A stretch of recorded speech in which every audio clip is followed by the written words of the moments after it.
del archivo, sí, en el correo. Hoy amanecí como con 30 correos haciéndome saber que no iba a junto el archivo. Ahorita al terminar la clase le subo el cuadro que voy a llegar a quien vea ahí lo que tenga. ¿Sobre todo la zona más o menos? La zona está sobre 70 puntos, pero de esos 70 puntos hay cosas de correlación que no están calificadas, falta el punto de correlación, faltan los 3 puntos de la exposición del caso y del trabajo que me entregan hoy, falta calificar un corto, el corto parcial está sobre 61, no sobre 100, por eso lo puse ahí, es un formador, solo para que se den una idea de cuántos puntos llevan y de cuántos puntos faltan, ¿sí? Entonces, quiero que revisen la zona en base a eso. Revisen si hay algún error, ahorita no me interesa, cuando les diga casi es la revisión de zona, me hacen saber todo lo que quieran saber, ¿sí? Porque de nada me va a servir que me lo digan ahorita porque no voy a tener tiempo para corregírselo, ¿sí? Entonces se me podría olvidar. ¿Qué otra cosa? No hay forma de botar el cero de la tarea. No. Les estoy dando 2 puntos extras, así que 2 puntos netos extras, así que en teoría ahí compensamos cualquier margen de error que podría existir a lo largo de todo el semestre, ¿sí? ¿Qué otra cosa les tenía que decir? ¿Trajeron el trabajo? Sí. ¿Sí? ¿Me lo pasan de una vez? Porque antes de irse quiero... Si les dan las dos copias me las dan a mí. La otra es para que me dan. ¿Alguien más? ¿No? O sea que hay que poner 2 copias. Marco, no sé si hay que pedir 2. Ah, si no, no. ¿Las 2 copias? Sí, ¿Las 2 copias? Sí.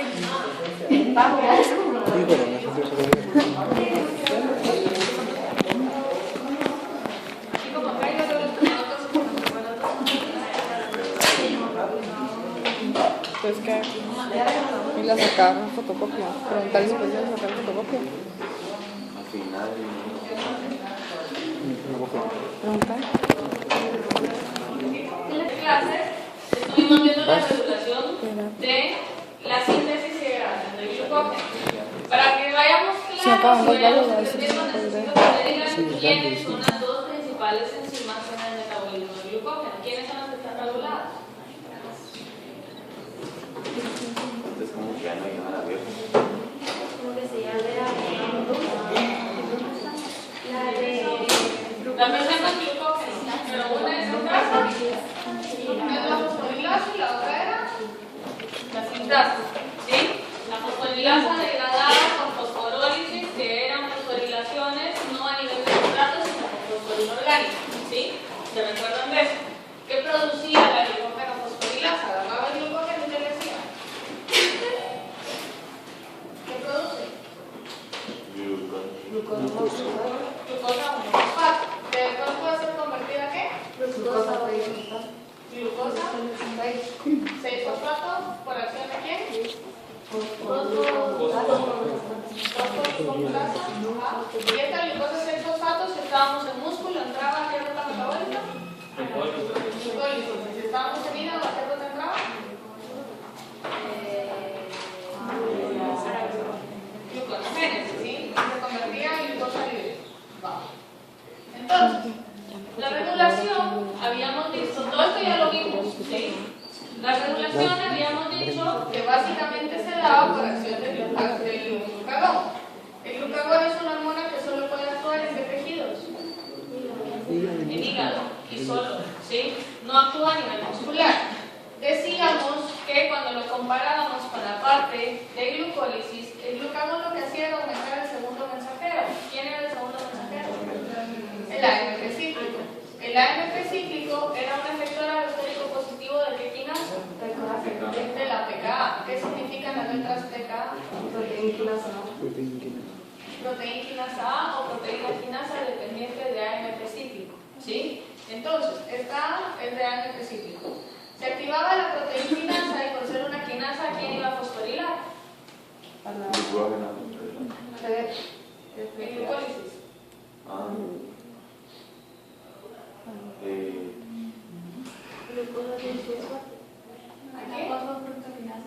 A la fosfofructoquinasa 2. Fosfofructoquinasa 2. Que era una enzima bifuncional. ¿Con quién? Con la peasa. Peasa.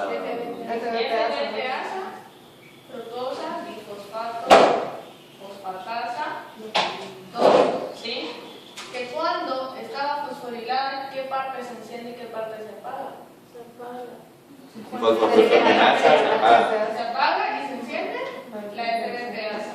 Si se enciende la FBPasa, ¿qué concentraciones disminuyen? Glucosa 6. Disminuye la concentración de la fructosa 2,6 difosfato, que era el efector alostérico positivo de glucólisis.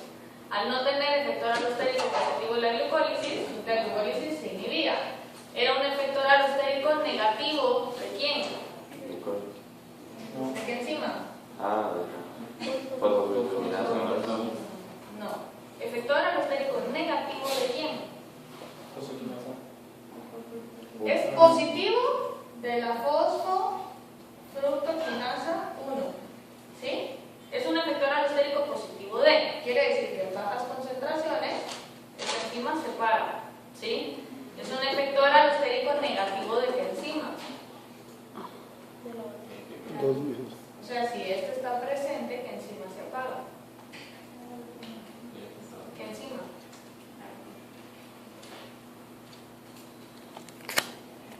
¿De qué rodado metabólico? Del 2. ¿Qué enzima participa en el segundo rodado metabólico? Está fácil. ¿Qué es el segundo rodado metabólico? Tercera reacción de glucólisis. ¿Cuál es la tercera reacción de glucólisis? De fructosa 6-fosfato a fructosa 1,6 difosfato. La enzima que va para abajo se llama. ¡Qué bárbaro! Fosfofructoquinasa número 1. ¿Cómo se llama la enzima que va para arriba? Fosfofructoquinasa. A ver, si esta es una quinasa, ¿esta qué es? Una fosfatasa. Entonces, ¿saben qué es? Fosfeasa. FBPasa 1. FBPasa 1. ¿Sí? Si yo tengo fructosa 2,6 difosfato, si está presente es un efector alostérico positivo de este y es un efector alostérico negativo de este. Quiere decir que en cuanto las concentraciones de este disminuyen, este deja de estar presente. Se acaba el efecto positivo, se acaba el efecto negativo, quiere decir que ahora esta se enciende. Es como quitarle el freno. ¿Sí se entiende esa parte? ¿Sí? Eso lo uso hace como 3 semanas. ¿Sí se entiende esa parte? ¿Sí o no? ¿Sí? Vamos. Entonces, esta hace que disminuyan las concentraciones de esto, entonces se favorece ¿qué ruta? Gluconeogénesis. ¿Por qué? Porque estamos estimulando la FBPasa 1, ¿sí? Aparte, esta quinasa tenía la capacidad de fosforilar a otra enzima reguladora de glucólisis. Aquí. ¿Cuántas enzimas reguladoras hay en glucólisis? 3. ¿Quiénes son? Fosforoquinasa, Fosfofructoquinasa 1 y piruvato-quinasa. ¿Sí? Les estoy diciendo que tiene la capacidad de fosforilar a otra enzima reguladora de glucólisis. Sabemos que esta no, porque esta ya la vimos. ¿Sí? ¿A quién? A la piruvato-quinasa. La pKa, ¿qué va a hacer entonces? Va a agarrar a la piruvato-quinasa y a la piruvato-quinasa la va a venir y la va a fosforilar. El hígado de esta forma fosforilada es activa o inactiva. Inactiva. Quiere decir que estoy favoreciendo gluconeogénesis con la fosforilación de esto y estoy apagando glucólisis con la fosforilación de esto. ¿Sí se entiende? Aparte, esta misma quinasa tiene la capacidad de fosforilar a una tercera enzima. Esta tercera enzima entonces ahora es la glucogenofosforilasa. ¿Sí? No, perdón, hay otra enzima antes. Tenemos en este caso a esta otra enzima que es la fosforilasa quinasa. Esta fosforilasa quinasa es una enzima quinasa también que al momento en que la fosforilo, la activo. Cuando yo activo la fosforilasa quinasa ahora sí fosforila la glucogenofosforilasa. La glucogenofosforilasa es activa o inactiva fosforilada.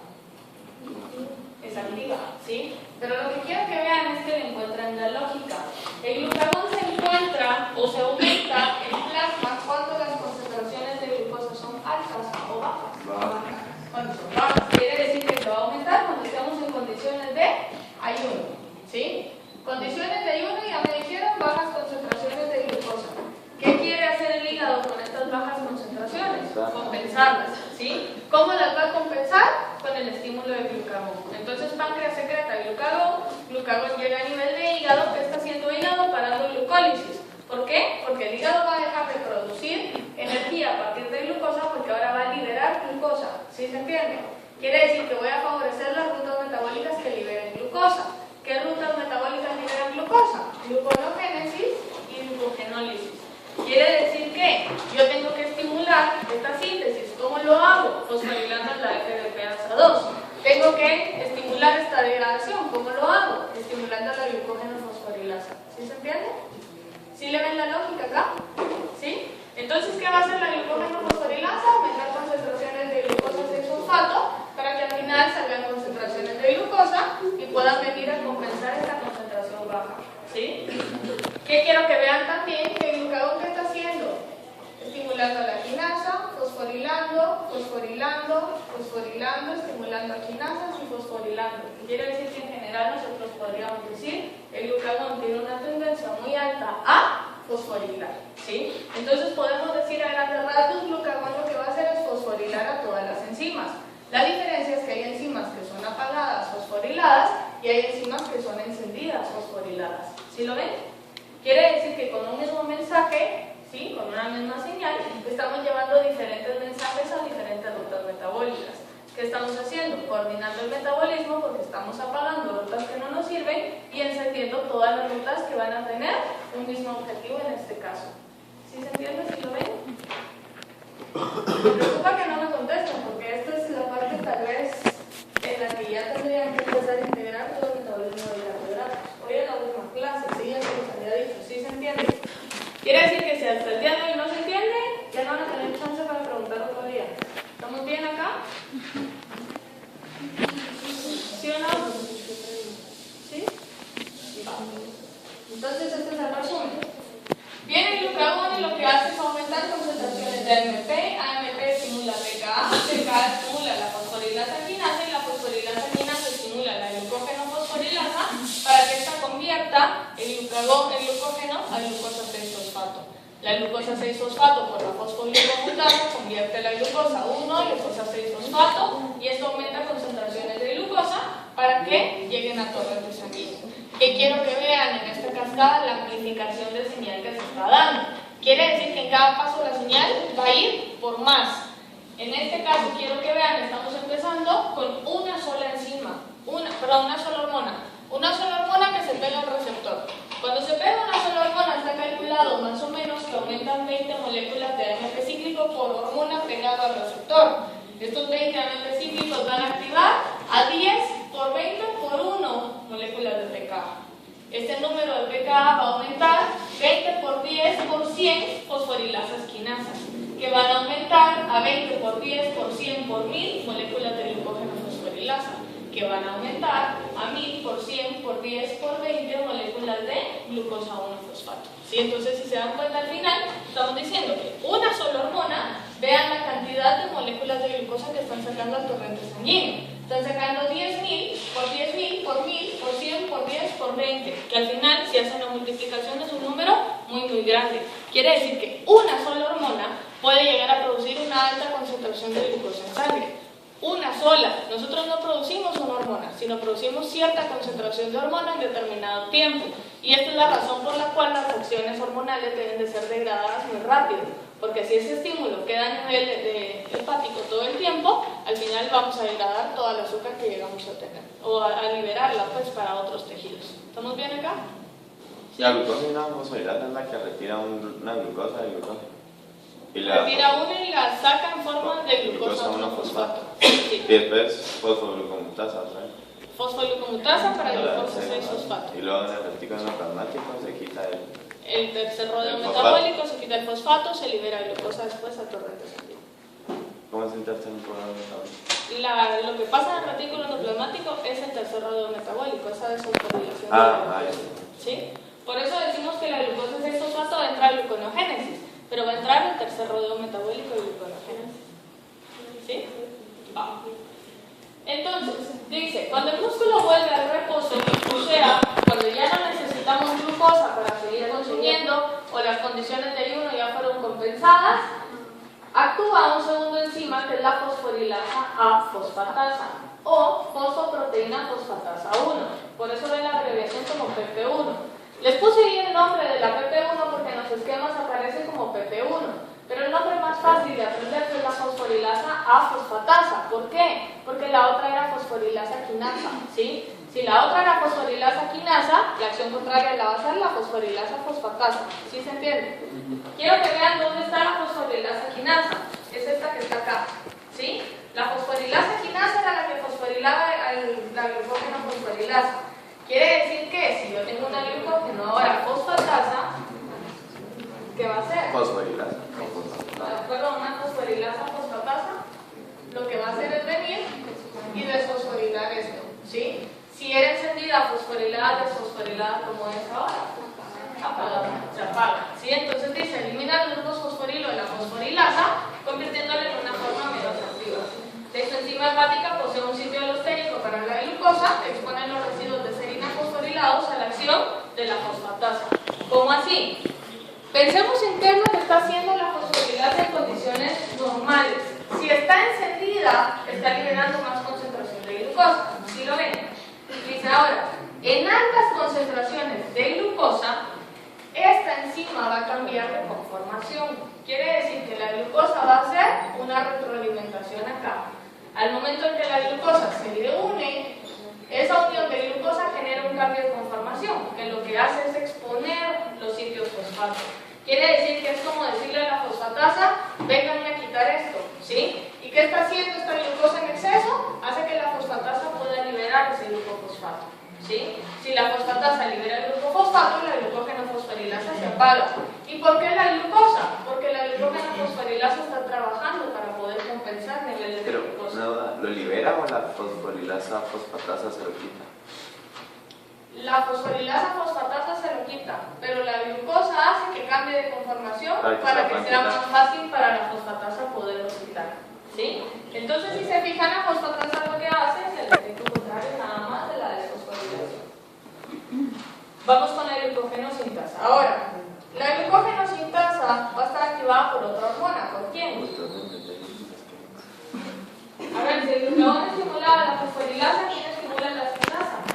Insulina. Insulina. Entonces ahora la insulina va a producir el efecto contrario. Si se dieron cuenta, hay una regla general acá que podríamos decir el glucagón fosforila. Si la insulina produce el efecto contrario, ¿qué hace la insulina?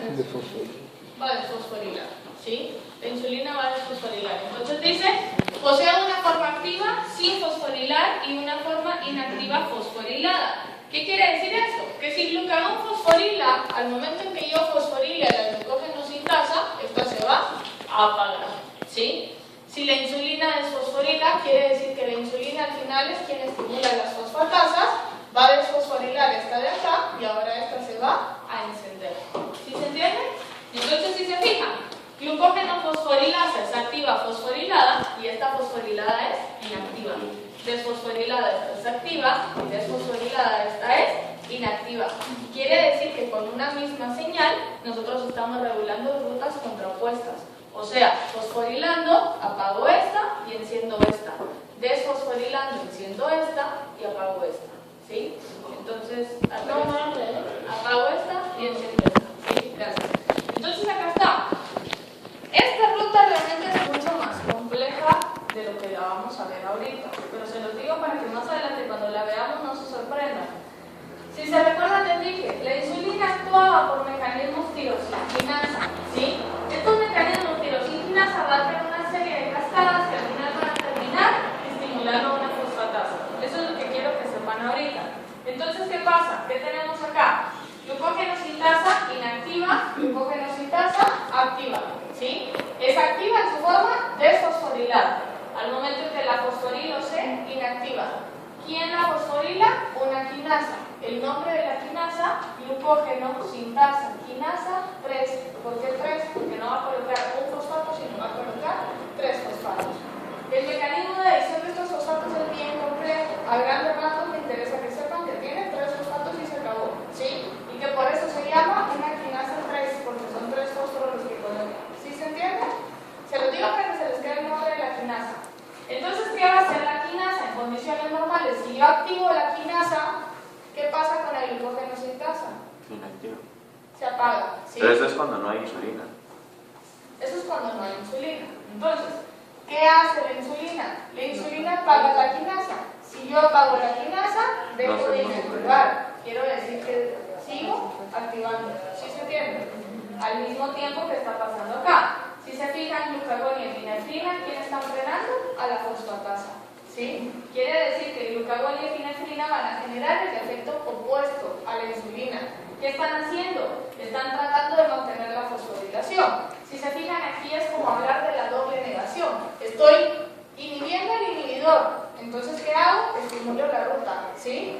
Que es prácticamente lo que estamos haciendo acá. Inhibiendo al inhibidor de la inhibición. ¿Sí lo ven? Aquí está pasando lo mismo. En este caso estoy inhibiendo al inhibidor para que pueda mantener la activación. ¿Sí lo ven? Va. Entonces, si se fijan, estas fosfatasas y quinasas tienen sitios alostéricos y puntos de regulación como cualquier otra. A la fosfatasa. El glucagón y la epinefrina están inhibiendo la fosfatasa. ¿No? Entonces la fosforilo, no sé qué. La PP. Uno para que no le fosfatasa. quite el fosfato a la glucógeno fosforilasa. Y esa permanece inactiva. Permanece activa. Inactiva. No, yo digo la glucógeno fosforilasa. O sea, también tiene, o sea, como que también está en relación con la Está glucógeno en relación con fosforilasa. la otra. La otra está activa mientras Entonces esta está inactiva, apagada. pero se inactiva esa para que la otra se mantenga activa. Exacto. ¿Sí? Pero acá no me entiendo. O sea, Por eso le decía, ¿qué hace es acá la inhibición del PP1? inhibidor. La PP1 es la fosfatasa. La PP1 va a le quitar los quita, grupos ok. fosfato para que se active. Sí, no, ya. ¿Sí? Pero en este caso, si yo estoy inhibiendo la fosfatasa, no puedo quitar los grupos fosfato, entonces va a permanecer inactiva. ¿Sí? Entonces, inhibiendo la fosfatasa, la acción es inactivarse. ¿Sí se entiende? ¿Sí? ¿Alguien se me perdió? Se me perdieron hace un par de semanas. No saben de qué estamos hablando, de verdad. Me preocupa verlos así, en serio.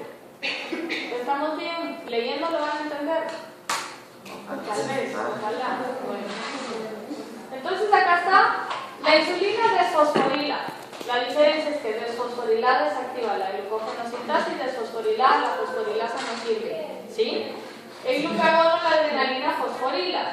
Activa la glucógeno fosforilasa porque es activa fosforilada e inactiva la glucógeno sintasa porque fosforilada es inactiva. Si se dan cuenta, con una misma acción, apago y enciendo, es lo mismo.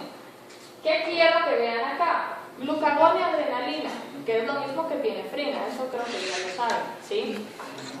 La epinefrina puede funcionar tanto a nivel muscular como a nivel hepático y produce el mismo efecto que el glucagón. Se lo digo porque muchas veces, no entiendo por qué, vienen con la idea de que la adrenalina hace el mismo efecto que la insulina, ¿sí? Y son efectos completamente contrarios. La adrenalina hace el mismo efecto que el glucagón. La diferencia es que lo hace a nivel muscular. A nivel muscular la adrenalina estimula glucólisis, ¿sí? A nivel hepático vamos a estimular gluconeogénesis. Lo que quiero que vean es en qué situaciones yo produzco adrenalina. Supongamos que los están asaltando y que necesitan salir corriendo. En una situación de estrés o de susto se produce la adrenalina, ¿sí? Si necesitan salir corriendo, ¿quién necesita energía? El músculo. ¿Qué va a hacer el hígado? Producir energía para que el músculo se la pueda gastar, ¿sí? Entonces, ¿qué va a hacer la adrenalina en hígado? El hígado va a estimular gluconeogénesis y el músculo va a estimular glucólisis para que ustedes tengan energía para salir corriendo. ¿Sí se entiende? ¿Sí? Va. Entonces aquí, esto es lo mismo que hemos estado hablando, ¿sí? Fosforiladas, desfosforiladas, una activa, otra inactiva, una activa, otra inactiva. Esto era lo que quería que vieran. Epinefrina puede actuar tanto en músculo como en hígado. En hígado únicamente el glucagón. Quiere decir que cada vez que hablemos de glucagón siempre vamos a estar hablando de hígado. El glucagón no actúa sobre el músculo, pero la adrenalina en hígado lo que hace es potenciar la acción del glucagón. O sea, no solo el glucagón porque estamos en ayuno, sino encima tenemos adrenalina, entonces hay que darle más duro, ¿sí? A la ruta. ¿Qué hace con el glucógeno? Lo degrada. ¿Qué hace la adrenalina con el glucógeno? Lo degrada. Quiere decir que en ambos tejidos glucogenólisis está activada. La diferencia viene acá. El glucógeno produce glucosa 6-fosfato que va a entrar al tercer rodeo metabólico. ¿Qué va a hacer aparte? Estimular gluconogénesis a partir de otros precursores no glucosídicos, piruvato, lactato, aminoácidos y todo lo que ya mencionamos, glicerol, por ejemplo. ¿Sí? Estimular gluconogénesis. La glucólisis va a estar apagada en hígado. ¿Por qué? Porque yo no puedo estarle dando a los otros tejidos si yo me estoy gastando la glucosa. ¿Sí? Entonces va a estar apagada. Además, acuérdense que estas son rutas contrapuestas. Quiere decir que no pueden estar encendidas y apagadas al mismo tiempo. ¿Por qué? Porque ya dijimos que es la misma enzima la que regula las dos. ¿Sí?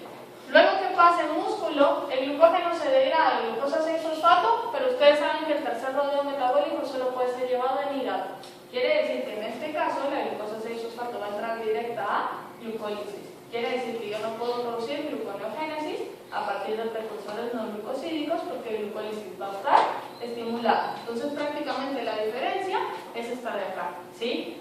Una misma señal genera efectos diferentes en diferentes tejidos. Y eso me interesa resaltárselos también. ¿Por qué? Porque cuando hablamos de regulación, muchas veces pensamos que cuando se da la señal, absolutamente todos los tejidos cambian a glucólisis al mismo tiempo. Y eso no es así, ¿sí? Vamos a tener diferentes señales en diferentes tejidos de acuerdo a la función que el tejido vaya a desarrollar. ¿Estamos bien? ¿Sí? Vamos. Esto que está acá es cómo se van degradando los carbohidratos y es un esquema propuesto por Capilli. En este caso quiero que vean que la fase absortiva básicamente es cuando estamos comiendo, cuando comemos carbohidratos. ¿Qué hacen los carbohidratos en sangre cuando comemos? Aumentan de concentración. Quiere decir que la concentración exógena va a ser la que empieza a degradarse, es la energía que yo empiezo a utilizar. No me gasto mis reservas de ácidos grasos, no me gasto mis reservas de glucógeno, no estoy gastando nada más, sino la energía la estoy obteniendo a partir de lo que acabo de comer. Cuando lo que acabo de comer empieza a bajar, empieza mi degradación de glucógeno, porque es lo primero que se activa. Cuando mi concentración de glucógeno empieza a decaer, yo empiezo a ver un aumento en la gluconeogénesis a partir de precursores no glucosídicos, piruvato, lactato, glicerol, los que mencionamos ahorita. Llega un punto donde la gluconeogénesis puede seguir degradando absolutamente toda la proteína muscular hasta llegar aproximadamente a 40 días.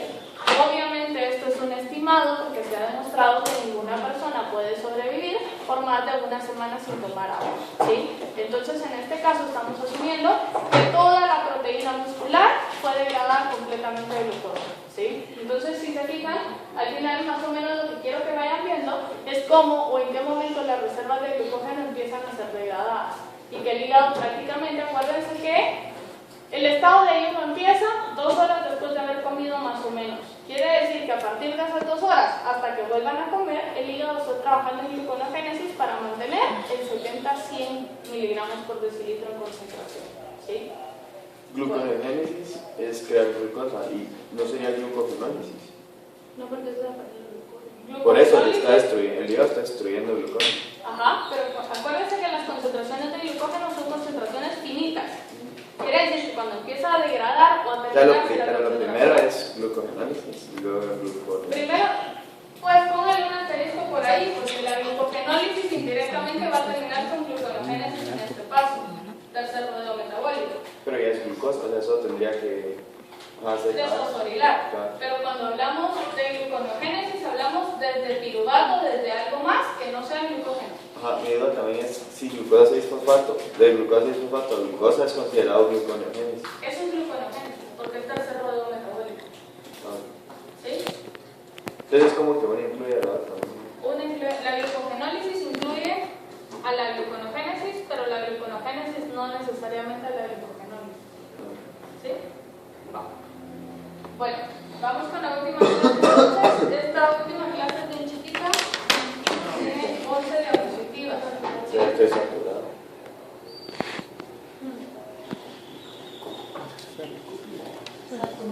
Si quieren la haremos, pero si no la vemos tienen que venir el otro miércoles. Y yo prefiero que el otro miércoles se queden estudiando. ¿Sí? Digo que Digo que no tiene final de micro, pero va. Esta clase es el ciclo de glucuronato o del ácido glucurónico. El ácido glucurónico es bien importante porque participa en todas las reacciones de conjugación que se llevan a cabo dentro del cuerpo. Las reacciones de conjugación básicamente es lo que el nombre dice, conjugar y pegarle algo más, donde el algo más es el ácido glucurónico. Una de las características del ácido glucurónico es que es bien soluble, quiere decir que va a servir como transportador para todas las moléculas que no logren ser solubles, ¿sí? Entonces acá vamos a ver un ejemplo que es la conjugación de bilirrubinas. Para todos los que en algún momento mencionaron bilirrubinas en el tercer parcial, hasta el día de hoy las vamos a ver, ¿sí? Entonces, no sé si vieron bilirrubinas en correlación, supongo. ¿Hablaron de eso? ¿Sí? ¿No? ¿No? ¿En dónde hay bilirrubinas entonces? En biólogo. No, lo tuvieron que hacer para alguna otra clase porque en el tercer parcial de verdad fueron varios los que hablaron de bilirrubinas en el tercer parcial. ¿Pero en qué? No sé por qué, no me acuerdo por qué. Pero bueno, o sea, en el caso, pues, el ácido glucurónico está formado por glucuronato. El glucuronato, ustedes saben que es un ácido aldónico. ¿Qué era un ácido aldónico? A ver, bioquímica 1. Que tenía 1H. 1H. 9. Eran carbohidratos. Y eso lo saben. Lo deberían de saber al menos, porque yo soy el La glucosa sufre una oxidación en el carbono 1, ¿sí? La oxidación era convertir un aldehído a un ácido carboxílico, ¿sí? Porque supuestamente, según química general, ustedes saben que un ácido carboxílico es más oxidado que un aldehído, eso sí lo saben, ¿o no? ¿Sí? Vamos. Entonces, el aldehído de la aldosa se convierte en el ácido carboxílico. Cuando se convierte en el ácido carboxílico, entonces nosotros tenemos glucuronato, ¿sí? Que puede también entrar en la forma cíclica. Lo que quiero que vean es que en la forma cíclica, en este caso, nosotros tenemos la oxidación, en este caso. Cuando la oxidación no se daba en el carbono 1, sino se daba en el carbono 6, el ácido aldónico ¿en qué se convertía? En un ácido aldurónico. Quiere decir que el glucuronato es un ácido aldurónico, ¿sí? Y la oxidación en el ácido carboxílico lo estamos viendo en carbono número 6. Se puede ciclar como cualquier otro carbohidrato y al final entonces puede empezar a formar estructuras que vayan siendo estructuras conjugadas. Los ácidos carboxílicos a pH fisiológico ustedes ya saben que son desprotonados. ¿Por qué? Porque están por debajo de sus pKs. Si están por debajo de los pKs va a tener cargas negativas. Si tiene cargas negativas, si tiene muchos OH en la estructura, al final es una molécula muy soluble, ¿sí? Vamos. Entonces, la vía del glucuronato del ácido glucurónico es una vía oxidativa alterna para la glucosa 6-fosfato. Entonces caemos a lo mismo. Si se acuerdan cuando hablamos por primera vez de la glucosa 6-fosfato, les decía, esta es la encrucijada de todos los carbohidratos. Porque a partir de acá se va la síntesis, se va la degradación y se va la formación de muchas otras cosas. Pentosfosfato, ácido glucurónico y todo lo demás. Entonces es el punto en el cual está la división para cualquier otra ruta. Entonces es uno de los puntos que tiene muchísima regulación. No conduce a la generación de ATP. Quiere decir que es una vía oxidativa, pero es una vía oxidativa no para producir energía, sino para solubilizar, porque ya les dije que la molécula es muy soluble. Entonces, ¿cómo empieza? La glucosa 6-fosfato se convierte en glucosa 1-fosfato. ¿Por qué enzima? Por la fosfoglucomutasa. Esta enzima ustedes ya la conocen, ya saben qué es lo que hace. Esta glucosa 1-fosfato, en teoría ustedes saben que puede entrar a la síntesis de glucógeno, porque ya lo vimos. La síntesis de glucógeno entonces se daba con la UDP-glucosa pirofosforilasa. ¿Qué hacía esta otra enzima? Le agregaba un nucleótido para convertirlo a un nucleótido azúcar, donde el nucleótido azúcar era UDP-glucosa. Luego, si estuviéramos hablando de la síntesis de glucógeno, decimos, esta UDP-glucosa lo va a agarrar la glucogenina, por ejemplo, si es la primera. ¿Se recuerdan que la glucogenina tenía una actividad cebadora? Fue cuando hablamos del crochet. Y de esa actividad cebadora luego tenía la actividad de tratamiento por la glucogenosintasis. Si esas enzimas están encendidas, esta UDP-glucosa se va a la síntesis de glucógeno. Pero si no están encendidas, quiere decir que la célula probablemente tenga otras necesidades metabólicas. Y aquí es donde entra la siguiente enzima. Cuando nosotros hablamos de que es una ruta oxidativa, yo sé que tengo que perder electrones. Yo sé que las enzimas que hacen que se dé la transferencia de electrones son las deshidrogenasas. Quiere decir que si esta otra enzima, la UDP-glucosa deshidrogenasa, está encendida, yo vengo y lo que hago es oxidar la glucosa. ¿En qué carbono la voy a oxidar? En el carbono 6. Entonces, de glucosa produzco glucoronato, ¿sí? ¿Qué sería la forma desprotonada? El ácido glucurónico sería la forma protonada. ¿Sí se entiende? Va. Entonces, hice la oxidación, pero si se fijan, la oxidación la hice con UDP. Este precursor ya oxidado va a servir para precursor de muchas otras estructuras que nosotros ya vimos. Glucurónidos, proteoglucanos, glucosaminoglicanos, etc. ¿Se recuerdan? El sulfato de parán, el ácido hialurónico, etc. Tenían ácidos que eran ácidos oxidados en carbono 6. ¿Pero qué me interesa a mí específicamente hoy? Me interesa el glucoronato. Quiere decir que el UDP, glucoronato, va a dar origen al glucoronato, ¿cómo? Perdiendo la molécula de UDP, ¿sí? Y eso al final puede ser degradado o puede ser precursor para otras moléculas, ¿sí? Va. El UDP glucurónico... Ah. El UDP glucurónico es la forma activada del glucoronato. ¿Qué es lo que lo activa? Ese nucleótido. Ustedes ya saben, ya vimos que los nucleótidos aumentan niveles energéticos y por lo tanto son buenos grupos salientes y lo que van a hacer es estimular reacciones posteriores. Es soluble a pH fisiológico, quiere decir que puede ser excretado muy fácil a nivel intestinal, a nivel renal, a nivel biliar, por ejemplo, por cualquier vía. Si es utilizado en el hígado en reacciones de detoxificación de fármacos o tóxicos, quiere decir que a final de año, cuando hablemos de metabolismo P450, vamos a volver a hablar del ácido glucurónico, ¿sí? Entonces ahí voy a necesitar que se acuerden cuál era la estructura, cuál era la función, etc. Participa en reacciones de conjugación y esto es lo que vamos a ver hoy. Un ejemplo de reacciones de conjugación específicamente para bilirrubinas, pero que sepan que las reacciones de detoxificación también están relacionadas a esa conjugación, ¿sí? Bueno, entonces, ¿cómo empieza? La bilirrubina, ustedes saben, espero, que es un producto de desecho del grupo hemo, ¿sí? Y por eso cuando hay hemólisis, esa hemólisis termina en un aumento de bilirrubinas. Eso ya lo sabían, ¿sí? Termina en un aumento de bilirrubinas, ¿por qué? Porque hay hemólisis y ese grupo hemo aumenta en sangre y ese grupo hemo va a ser degradado a bilirrubinas. Entonces lo que vamos a ver acá es cómo se sintetiza la bilirrubina a partir del grupo hemo. ¿Cómo lo hace? Entonces, el grupo hemo se rompe oxidativamente para formar bilirruina. La enzima encargada de hacer esto es la hemoxigenasa, que es un citocromo P450. Esto es un citocromo P450 quiere decir que tiene un mecanismo particular de acción, funciona de una forma determinada, que la vamos a ver como en noviembre, ¿sí?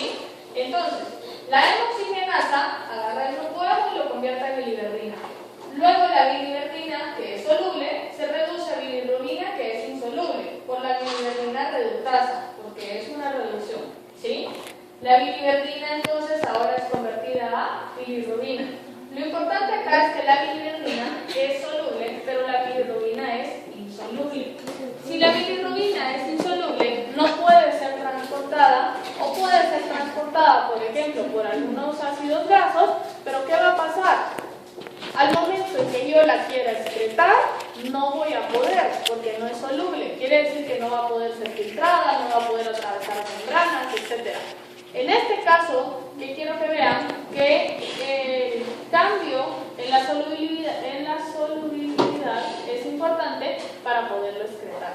Entonces, tengo bilirrubinas que no son conjugadas y bilirrubinas que son conjugadas. ¿Con qué las voy a conjugar? Con ácido glucurónico. Quiere decir que si yo no sintetizo ácido glucurónico, yo no puedo sintetizar bilirrubinas conjugadas. Bueno, entonces, la bilirrubina es transportada con la albúmina normalmente, como les dije, junto con algunos ácidos grasos.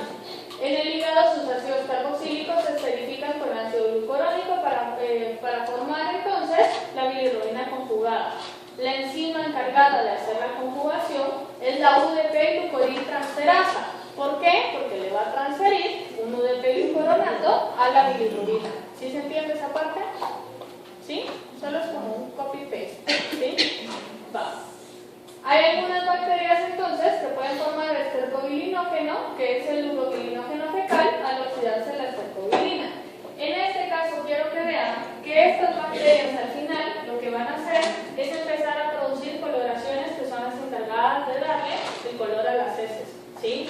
Por eso en algunos casos casos de hepatitis, cuando hay alteración en las bilirrubinas, si hay alteración en la conjugación, se empieza a perder el color o la coloración de las heces. Y por eso algunas personas que tienen hepatitis podemos ver heces de color blanco, por ejemplo. ¿Por qué? Porque no se les está dando la coloración a partir de la formación acá de estercobilinógeno. Entonces, ¿qué quiero que vean? Tenemos un grupo hemo acá en eritrocitos, se rompe, este grupo hemo es convertido a bilirrubina, ya vimos cómo, son bilirrubinas no conjugadas. Estas bilirrubinas no conjugadas necesitan a la albúmina para el transporte. La albúmina ustedes saben que no puede pasar a través de la filtración glomerular, quiere decir que estas bilirrubinas no pueden ser excretadas. Entonces, ¿qué pasa? La bilirrubina llega a nivel hepático y a nivel hepático se da la conjugación de la bilirrubina con el ácido glucurónico. ¿Qué pasa después? Entra al ¿A qué se refiere con intestino. conjugación? ¿Ah? ¿A qué se refiere con conjugación? Conjugación es la unión, era lo que les decía el copy-paste. No, del glucurónico y el Del ácido glucurónico más la bilirrubina. Entonces viene la UDP glucuroniltransferasa y lo que hace es pegarle el ácido glucurónico. El ácido glucurónico, entonces, en este caso, ¿qué hago? Libero el UDP y me queda solo el glucuronato. Cuando me queda el glucuronato unido a la bilirrubina ahora es una bilirrubina conjugada. Ya no necesita la albúmina para el transporte. Quiere decir que en este caso puede salir a nivel intestinal, y si se fijan a nivel intestinal puede salir entonces como urobilinógeno y poder ser excretado a través de las heces. O, como ya no tiene la albúmina, puede salir a nivel renal porque ya puede ser filtrado a nivel glomerular. ¿Sí se entiende acá? Va. Entonces, una pequeña parte de estercobilina puede ser reabsorbida y excretada por hígado o riñones. Entonces, ¿qué quiero que vean acá? Que al final nosotros venimos acá con la degradación de la bilirrubina, pasa a la conjugación, puede formarse estercobilinógeno y salir a nivel intestinal, o por la circulación enterohepática puede regresar entonces a nivel hepático y las bilirrubinas siguen formando parte de la bilis, ¿sí? Porque ustedes saben que un buen porcentaje de las bilis van a ser reabsorbidas durante la digestión, ¿sí? Entonces, tenemos bilirrubinas conjugadas, bilirrubinas no conjugadas. No conjugadas, solubles o insolubles. Insolubles. Conjugadas, solubles o insolubles. Solubles. Bilirrubina total es la suma de la bilirrubina conjugada más la bilirrubina no conjugada. Ahora pregunto, bilirrubina directa e indirecta, ¿qué diferencia hay con la conjugada y la no conjugada? ¿Es diferente o es lo mismo? Lo mismo. ¿Lo mismo que quién? ¿Quién con quién? Directa con la conjugada. Directa con la conjugada o la no conjugada. Directa con la conjugada. Indirecta con la no conjugada. Indirecta con la conjugada. Quiere decir que lo de directo e indirecto viene a nivel de la medición de laboratorio. Lo que yo mido directo va a ser la bilirrubina conjugada, es la que yo puedo medir. Puedo medir la conjugada y puedo medir la total. ¿Cómo calculo la indirecta? Restándola. La total menos la directa. Se los digo porque usualmente los resultados del laboratorio vienen así: bilirrubina total y bilirrubina directa. Y entonces ustedes se quedan como la indirecta, entonces ¿qué pasa? ¿Sí? Fácil. Solo hacen una resta y ahí tienen su concentración de bilirrubina indirecta. Fernanda. Siempre la que es no conjugada necesita entonces la albúmina para poder hacer Para no transportar, para ser transportada. Exacto. ¿Sí? Y es por lo que estamos hablando de la solubilidad. La albúmina sí es soluble en plasma. Quiere decir que si se une a la albúmina puede transportar a la bilirrubina indirecta. Y eso no tiene como más sensibilidad a colocar hiperbilirubinemia, que necesita de... Pues los dos necesitan de otra cosa para poder ser transportadas. ¿Las dos necesitan de? De otra cosa para poder ser transportadas. Indirectamente sí, y de eso vamos a hablar ahorita. ¿Qué es la ictericia? Coloración amarilla. ¿De qué? De mucosas y de piel. Importante la parte de mucosas. ¿Por qué? Porque seguramente han escuchado que muchas veces la coloración de la piel puede cambiar según la dieta, según medicamentos, según lo que coman. si la persona está bronceada o no, qué bronceador usó, si era de coco, si era de zanahoria, por ejemplo, cambia la coloración de la piel, ¿sí? Entonces, ¿qué pasa? Nosotros tenemos que buscar cosas, principalmente en el ojo, ¿sí? Si presenta coloración amarilla es una ictericia. Importante, la ictericia se produce solo cuando los niveles de bilirrubina están por encima de 3 miligramos por decilitro. Quiere decir que la concentración normal total, si se fijan, de bilirrubina conjugada es de 0 a 0.2 miligramos por decilitro. Eso es lo que normalmente debe haber en plasma. ¿Por qué no hay mucha bilirrubina conjugada? Porque esto está hecha para que sea excretada de una vez, ¿sí? Quiere decir que no es normal poderla retener dentro del cuerpo, ¿sí? Luego tenemos la bilirrubina no conjugada. El valor de referencia es entre 0.2 y 0.8. Si hacen la suma, se van a dar cuenta que la bilirrubina total debe de estar entre 0.2 y 1 miligramo por decilitro, ¿sí? Si se fijan, es completamente un producto de desecho, quiere decir que no debe de estar en concentraciones plasmáticas muy elevadas. En este caso quiero que vean que una persona con hiperbilirrubinemia, por ejemplo, no necesariamente va a presentar ictericia, que la ictericia va a empezar a aparecer hasta después de los 3 más o menos miligramos por decilitro, ¿sí? Se los digo porque ahí es donde ustedes empiezan a correlacionar laboratorios con lo que están viendo.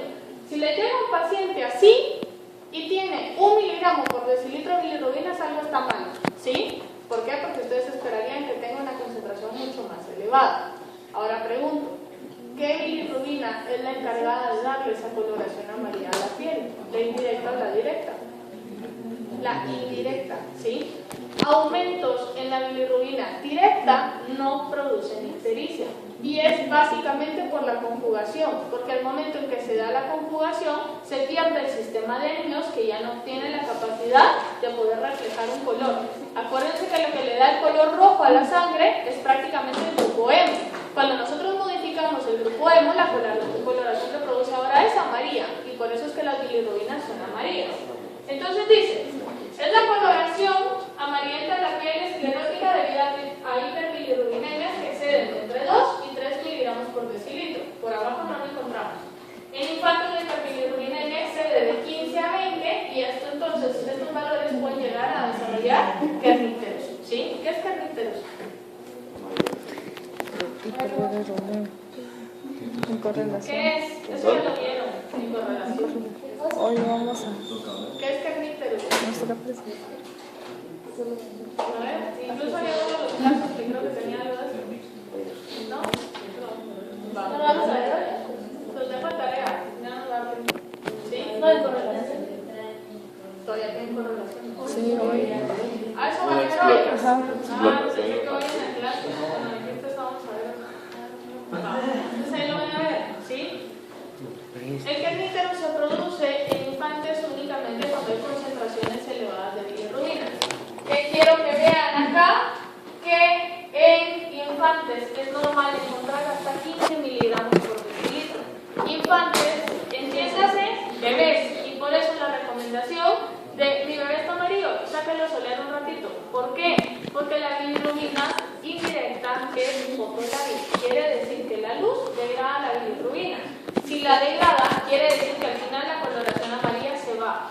Lo que quiero que entiendan es porque en bebés aparece esa hiperbilirrubinemia, que es conocida como una hiperbilirrubinemia fisiológica, ¿sí? ¿Y que es fisiológica? Porque no tiene nada que ver con la conjugación de hígado y todo lo demás, ¿sí? Solo la conjugada. Me voy a quedar acá, sí, porque quiero hablar de esto más despacio. Mañana termino la clase como en 15 minutos y empezamos con la exposición de casos, ¿sí? Mejor. ¿Y cómo sabemos cuándo pasamos?